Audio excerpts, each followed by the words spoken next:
Olá, nós somos estudantes do curso de pós-graduação em Bioenergia da Universidade Federal de Mato Grosso. A nossa biomassa estudada é a biomassa de casca de coco babaçu.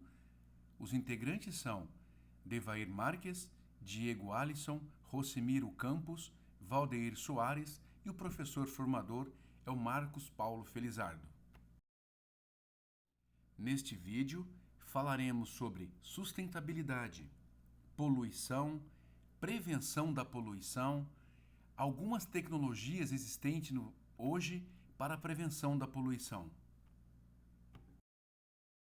Quando nós falamos de sustentabilidade, é muito importante que três coisas estejam ligadas umas com as outras: a econômica, a ambiental e a social. O crescimento econômico, desenvolvimento humano e proteção ao meio ambiente. Observem que o tema sustentabilidade é um tema global. Por exemplo, a ONU, a Organização das Nações Unidas, elencou 17 objetivos para o desenvolvimento sustentável até 2030. Desses 17 objetivos alcançáveis está o fornecimento de energia limpa, assegurar o acesso confiável, sustentável, moderno e a preço acessível de energia para todos, ou seja, estamos falando de energia limpa.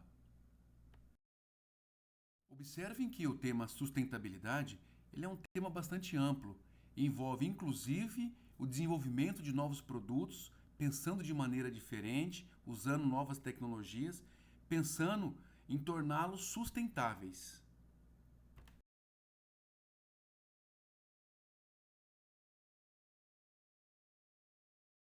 Aqui de forma resumida, a evolução conceitual da gestão ambiental na década de 70, na década de 80 e na década de 90. Na década de 90 foi onde surgiram as normatizações, as empresas que tinham as certificações ISO 9000, 9001, 14000. Inclusive, essas certificações 14000 eram exigidas pelos clientes, inclusive para importação. Aqueles que possuíam essas certificações saíam na frente. E como nós vamos falando aqui, então, de prevenção da poluição, de desenvolvimento sustentável, não dá para deixar de falar das emissões causadas pela queima da casca do coco babaçu com o objetivo de produzir energia. Então, as emissões atmosféricas, material particulado, gases e vapores, devem ser removidos a fim de atender à legislação, sem que ofereça, portanto, riscos à saúde das pessoas e danos ao meio ambiente. Assim como as outras biomassas, a utilização da casca do coco de babaçu, como energia, como provedor de energia elétrica, ele também é um causador de poluente, especialmente os vapores, os gases, algumas fuligens, alguns particulados, que são produzidos na hora da queima desse produto. Então, a gente vai ver agora alguns tipos de materiais e tecnologias que são utilizados para prevenir ou mitigar a ação desses gases, desses vapores, desse poluente na atmosfera.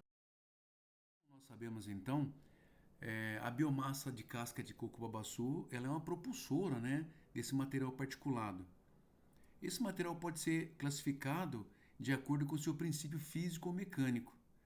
A ação da gravidade a coletores gravitacionais, ação de força da inércia e coletores inerciais, ação das forças centrífugas a ciclones, ação da filtragem a filtro de tecido, conhecido como filtro manga, ação de umedecimento a lavadores, especialmente os lavadores de gases, e ação de ionização e atração eletrostática a precipitadores eletrostáticos.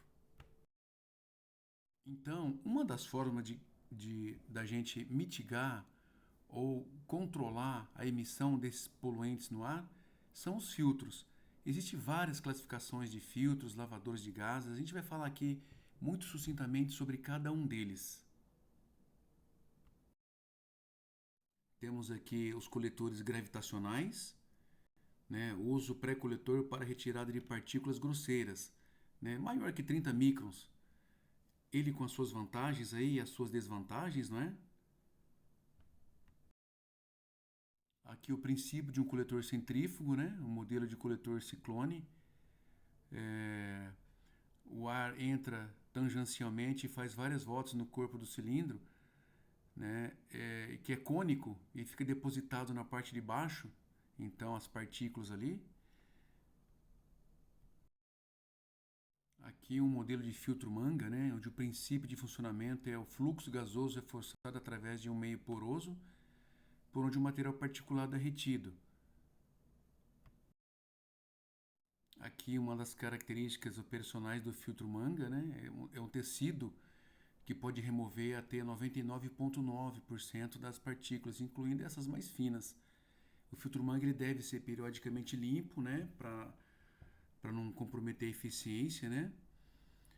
Quando a concentração dessas partículas é muito grande, é desejável que se usa antes do filtro um separador tipo inercial, né, para fazer a retenção dessas partículas maiores. Aqui outras propriedades do filtro manga, né? Ele tem elevada eficiência para fumos e partículas acima de 0,1 micron, captação de poeira de moagem, mistura e pesagem de grãos e cereais. Ele também possui suas desvantagens, então vamos conhecer a seguir quais são. Bom, algumas vantagens aí e desvantagens do uso do filtro manga, né? Tem uma eficiência muito boa, né? É bastante resistente à corrosão. E as desvantagens também aparecem, né? Tem um alto custo, ele precisa de um espaço muito grande, né, para tratar grandes vazões. Para a gente, por exemplo, ele tem baixa resistência em altas temperaturas, no caso de for captar um material de chaminé, e ele também está sujeito a bastante entupimento. Bom, falaremos um pouco agora dos lavadores de gases, né? Que também não deixa de ser um elemento filtrante, uma tecnologia que pode ajudar na filtração dos nossos materiais aí poluentes do ar. Algumas características então aí desse coletor, lavador de gás, né? Úmido, né? Supere algumas vezes os filtros, né, manga, né, e os outros filtros a seco. Ele supera, porém com as suas desvantagens também. Pelas características que nós observamos aqui, ele pode ser utilizado, né, no sistema de tratamento da queima, né, da casca de coco babaçu. Observe que na queima da casca do coco babaçu, ele libera alguns ácidos, né? Ele pode liberar SO2, enfim, uma série de agentes químicos aí que pode ser poluente. Então, esses coletores úmidos ou lavadores de gás pode ser bastante eficiente aí, né, no processo de retenção dessas partículas. Muito bem, nós falamos aí então dos filtros, né, a seco, dos filtros úmido, e também vamos falar um pouquinho do precipitador eletrostático, que é outro princípio aí bastante eficiente também, né?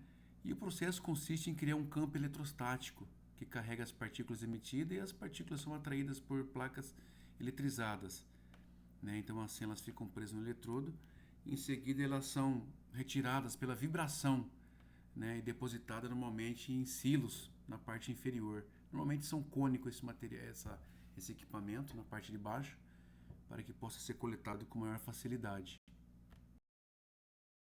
E aqui é um esquema simplificado, né, de um precipitador eletrostático. No sistema de filtragem, observe que as partículas caem num compartimento cônico na parte inferior do equipamento e ali ele é coletado. É isso que a gente tinha para falar. Agradecemos, esperamos ter contribuído para o conhecimento de todos. Muito obrigado.